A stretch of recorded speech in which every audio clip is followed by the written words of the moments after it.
ছিলেন, হাসনাত ছিল, সার্জিস ছিলেন, আসিফ মাহমুদ ছিলেন, কিন্তু সবশেষ আমরা দেখেছি কিছুক্ষণ আগে তারা বেরিয়ে গিয়েছেন এবং এই অন্যান্য যারা আছেন তারা কিন্তু এই মুহূর্তে তাদের অফিসের একবারে সামনে রয়েছেন। আমরা একবারে সামনে থেকে দেখানোর চেষ্টা করছি, গণমাধ্যম কর্মীদের সামনেই তারা কিন্তু কিছুক্ষণের মধ্যেই ব্রিফ করবেন, তারপরেই কিন্তু আসলে বিস্তারিত জানা যাবে কি সিদ্ধান্তে আসলে তারা উপনীত হয়েছে।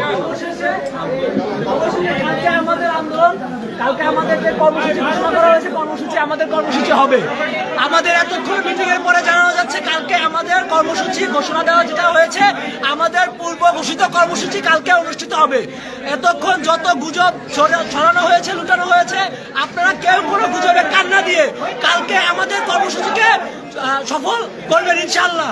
আচ্ছা, হাসনাত সার্জিসের ব্যাপারে একটু বলবেন, ওনারা কি আসলে বেরিয়ে গেল অন্য কোনো কারণে? জি না, হাসনাত সার্জিস ভাই সবাই মিলে এই সিদ্ধান্ত নেওয়া হয়েছে।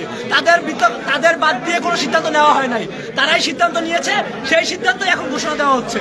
ঠিক আছে দর্শক, আমরা কিন্তু অলরেডি ঘোষণা পেয়ে গিয়েছি যে আসলে আগামীকালকে তাদের যে প্রোগ্রামটি হওয়ার কথা ছিল সেটি কিন্তু তারা করবেন এবং সেই সিদ্ধান্তই কিন্তু আজকে নিয়েছেন এবং এখন কিন্তু তারা গণমাধ্যমের একেবারে সামনে রয়েছেন, তারা কিন্তু এই মুহূর্তে ব্রিফ করবেন। অর্থাৎ হাসনাত আব্দুল্লাহ এবং সার্জিস যারা ছিল তারা কিন্তু কিছুক্ষণ আগে বেরিয়েছেন এবং তাদের প্রোগ্রাম কিন্তু তারা করবেন।